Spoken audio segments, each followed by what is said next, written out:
India Legal presents Courts Roundup.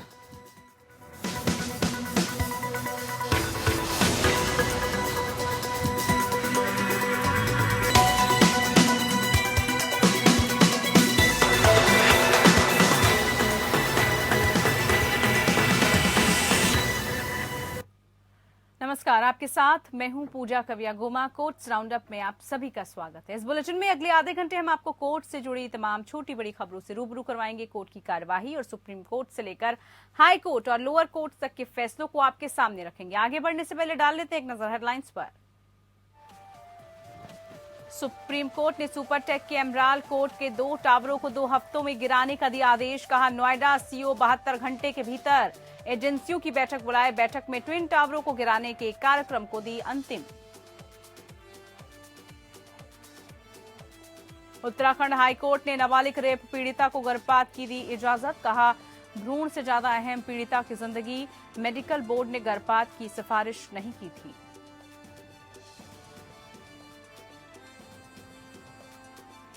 स्वामी चक्रपाणी को supreme court से भी नहीं मिली राहत। विधानसभा चुनाव नहीं लड़ पाएंगे स्वामी चक्रपाणी।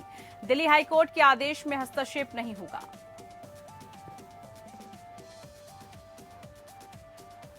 उपभोक्ता शिकायतों को हाईकोर्ट में ट्रांसफर नहीं किया जा सकता। सुप्रीम कोर्ट ने येस बैंक की याचिका की खारिज।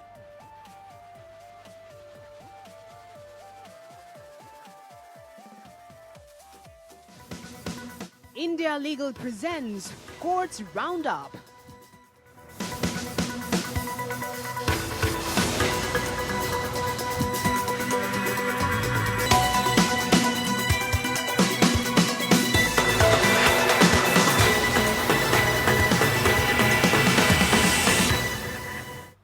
कोर्ट राउंड में बात सबसे पहले करते हैं उत्तराखंड हाईकोर्ट की, जिसमें नाबालिग रेप पीड़िता को 28 सप्ताह के गर्भ को समाप्त करने की अनुमति मिल चुकी है। इस केस में कोर्ट ने कहा कि रेप के आधार पर गर्भ को समाप्त करने का अधिकार पीड़िता को है। कोर्ट ने कहा कि कोर्ट ने गर्भ में पल रहे भ्रूण से ज्यादा पीड़िता की जिंदगी महत्वपूर्ण समझी।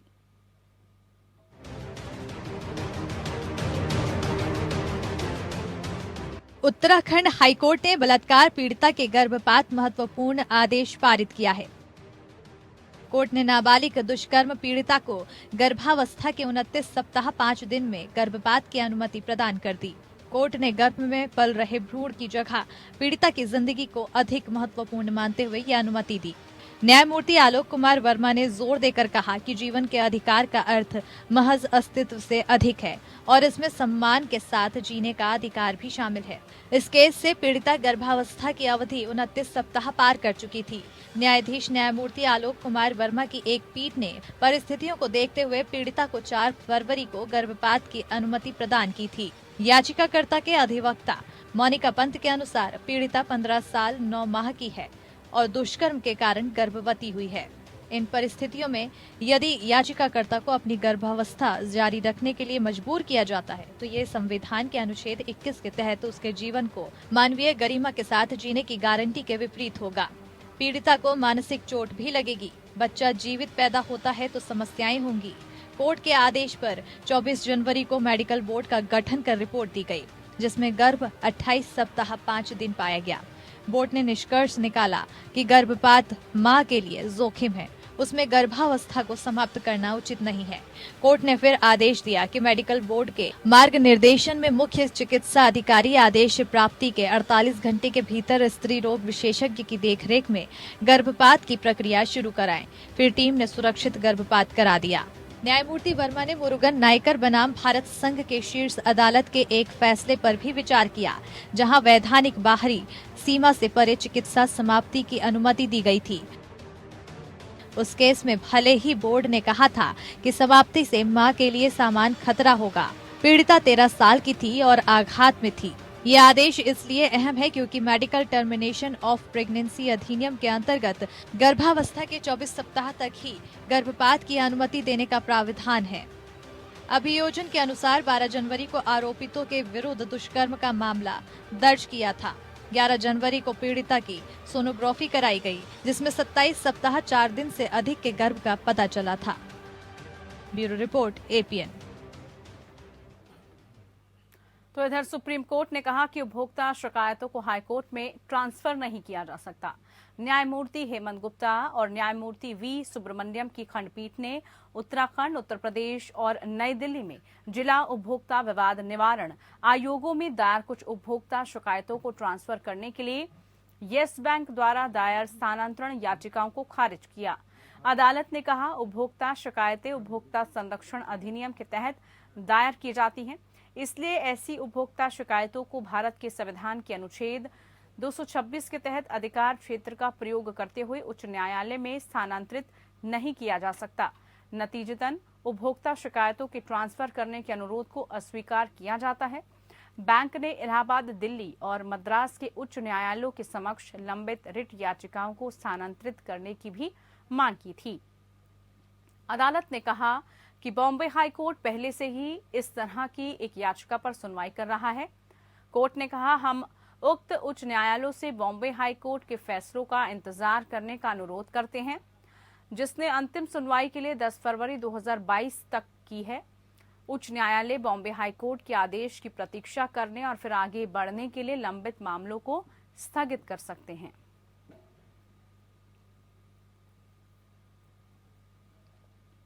वहीं हिंदू महासभा के अध्यक्ष चक्रपाणी को सुप्रीम कोर्ट से भी राहत नहीं मिली है। सुप्रीम कोर्ट ने दिल्ली हाई कोर्ट के आदेश में हस्तक्षेप करने से इंकार कर दिया। बता दें कि अपनी याचिका में स्वामी चक्रपाणी ने कोर्ट से कहा था कि वो चुनाव आयोग को निर्देश दें कि अखिल भारत हिंदू महासभा को भी आगामी विधानसभा चुनाव लड़ने की अनुमति दें।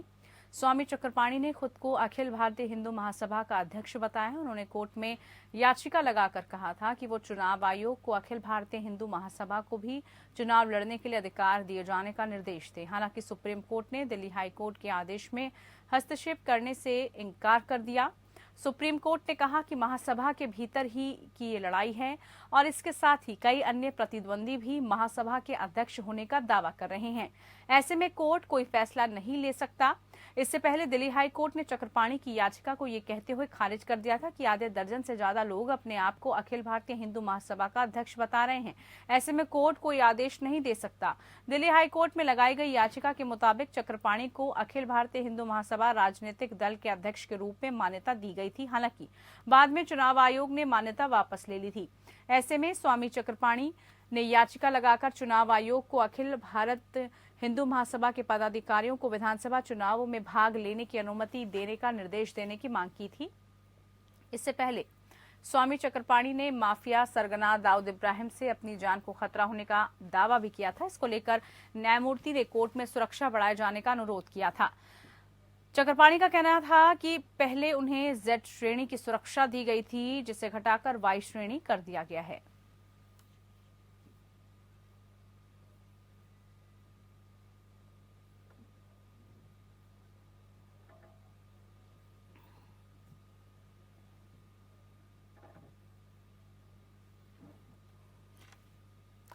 तो वहीं सुपरटेक एमराल्ड ट्विन टावर मामले में सुप्रीम कोर्ट ने 2 हफ्ते में ट्विन टावर ढहाने का काम शुरू करने का आदेश दिया। अदालत ने टावरों को गिराने के लिए फाइनल प्लान बनाने और तोड़फोड़ करने की टाइमलाइन तैयार करने के लिए नोएडा के सीईओ को 72 घंटे के गेल समेत सभी विभागों के अफसरों के साथ मीटिंग करने का आदेश दिया है। सुप्रीम कोर्ट ने कहा कि ग्राहकों को 28 फरवरी तक तय राशि वापस हो और पिछली सुनवाई में दोनों टावरों को गिराने के लिए नोएडा अथॉरिटी द्वारा प्रस्तावित कंपनी को सुप्रीम कोर्ट ने मंजूरी दी थी। कोर्ट ने सुपरटेक को 1 सप्ताह के भीतर डेमोलिशन एजेंसी एडिफिस के साथ कॉन्ट्रैक्ट साइन करने को कहा है और इसके साथ ही सुपरटेक उन घर खरीदारों के लिए रिफंड प्रक्रिया शुरू करेगा जिनके फ्लैटों को तोड़ा जाएगा।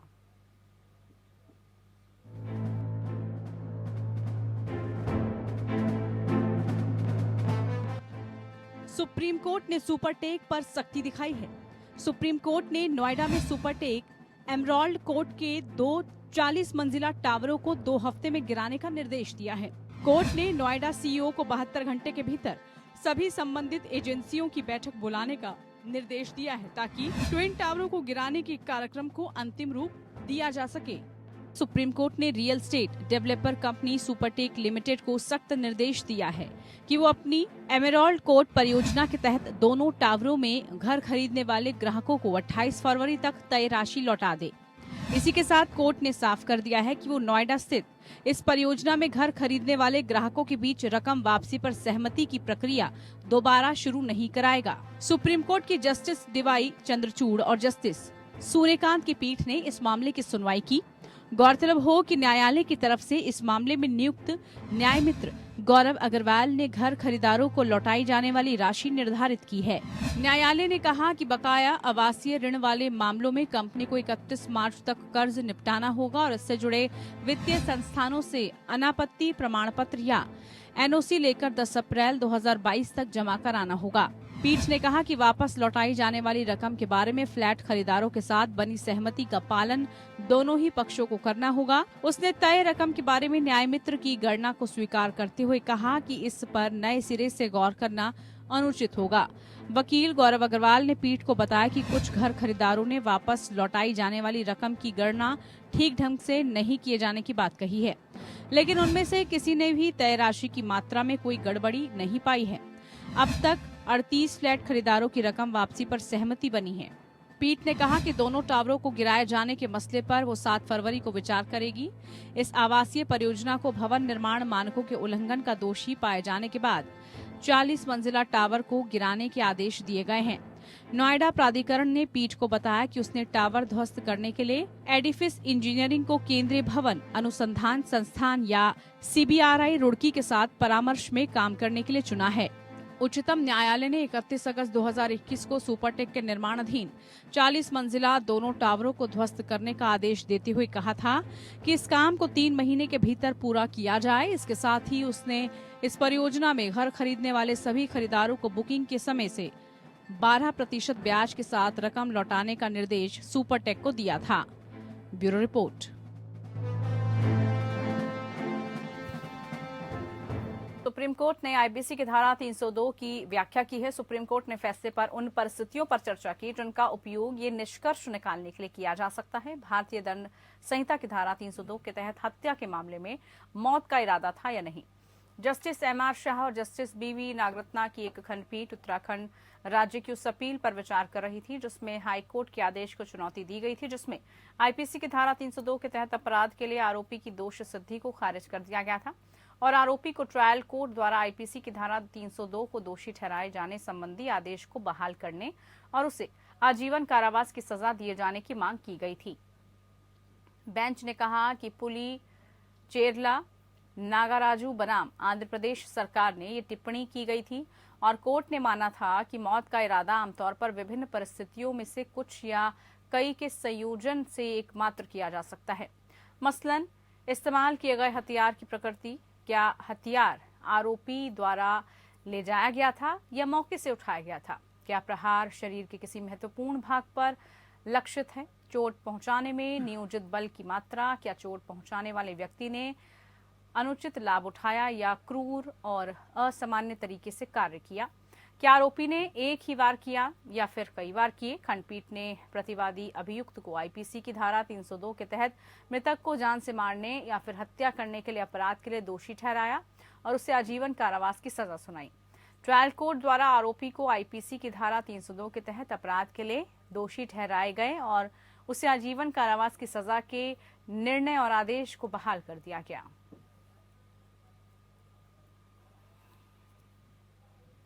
सुप्रीम कोर्ट ने अधिकारियों को केंद्र की नीति का पालन करने का निर्देश दिया। कोविड-19 वैक्सीनेशन के लिए आधार कार्ड अनिवार्य नहीं है। कोर्ट ने केंद्र के स्पष्टीकरण को रिकॉर्ड किया कि आधार कार्ड न तो कोविन पोर्टल पर पंजीकरण के लिए अनिवार्य है और न ही किसी कोविड टीकाकरण के लिए।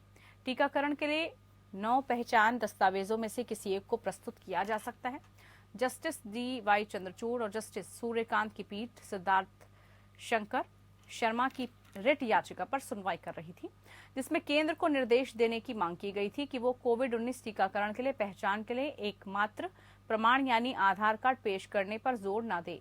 पीठ ने दर्ज किया कि नोटिस जारी करने वाले 1 अक्टूबर 2021 के आदेश के अनुसार केंद्रीय स्वास्थ्य और परिवार कल्याण मंत्रालय की ओर से एक जवाबी हलफनामा दायर किया गया है, जो विशेष रूप से रिकॉर्ड करता है कि कोविन पर पंजीकरण के लिए आधार कार्ड जमा करना अनिवार्य नहीं है। PAN card, driving licence, passport आदि समेत 9 पहचान दस्तावेजों में से किसी एक को प्रस्तुत किया जा सकता है। काउंटर हलफनामे में यह भी कहा गया है कि अन्य श्रेणियों के व्यक्तियों के लिए टीकाकरण सत्र आयोजित करने का प्रावधान किया गया है जिनके पास कोई पहचान पत्र नहीं है, जैसे कि बिना किसी निश्चित निवास स्थान वाले व्यक्तियों को शामिल करना, जेल में कैदी, मानसिक स्वास्थ्य संस्थानों में कैदी, वृद्धाश्रम में रहने वाले व्यक्ति और सड़क किनारे भिखारी। भारत संघ के वकील अमन शर्मा ने कहा कि बिना किसी पहचान पत्र के 87 लाख लोगों का टीकाकरण किया गया। जज ने कहा आधार कार्ड एकमात्र आईडी नहीं है जिसे वो स्वीकार कर रहे हैं। आप ड्राइविंग लाइसेंस, पैन कार्ड, मतदाता पहचान पत्र, पासपोर्ट, राशन कार्ड आदि के साथ भी पंजीकरण कर सकते हैं। हम इस मामले को वापस रखेंगे और आप स्वयं जाकर जांच करें।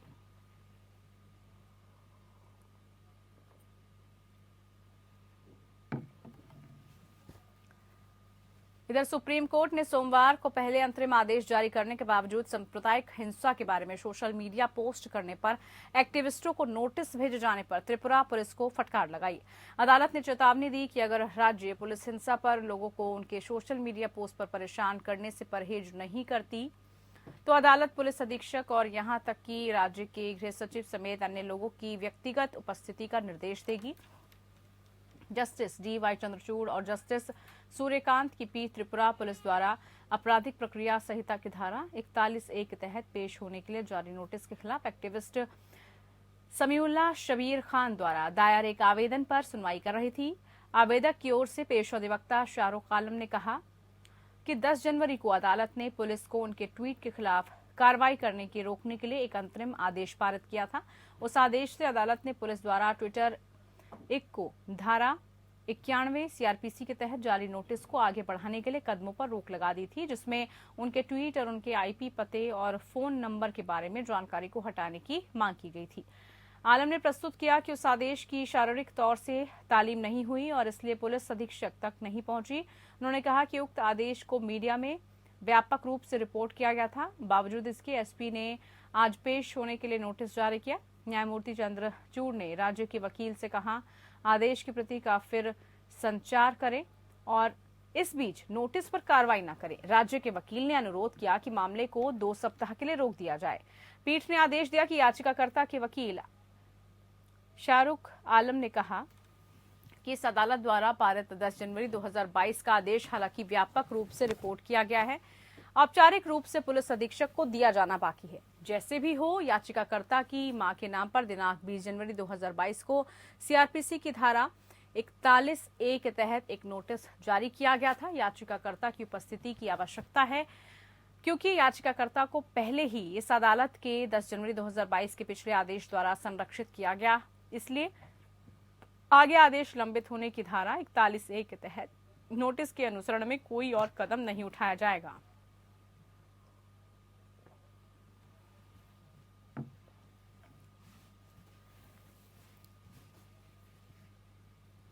तो वहीं मद्रास हाईकोर्ट ने हाल ही के एक फैसले में एक अन्य धार्मिक प्रथाओं के प्रति सहिष्णुता दिखाने की आवश्यकता के बारे में बात की। कोर्ट एक हिंदू व्यक्ति द्वारा दायर एक रिट याचिका पर सुनवाई कर रहा था, जिसमें कन्याकुमारी जिला कलेक्टर द्वारा एक चर्च बनाने की अनुमति की चुनौती दी गई थी, जिसके खिलाफ याचिकाकर्ता ने दिन और रात लाउडस्पीकर के उपयोग के कारण उपद्रव होने की शिकायत की थी।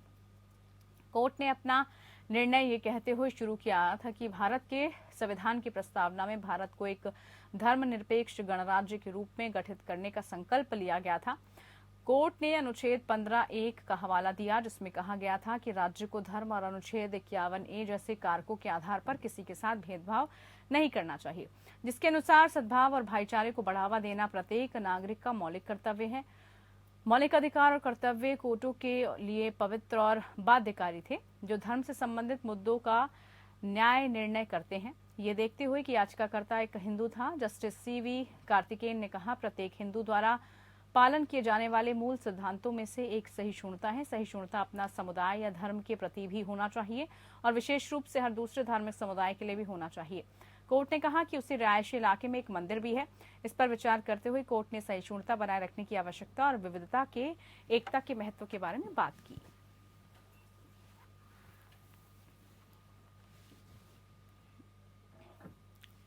चलिए इसी के साथ कोर्ट्स राउंडअप में इतना ही। मुझे दीजिए इजाजत। नमस्कार। India Legal presents Courts Roundup.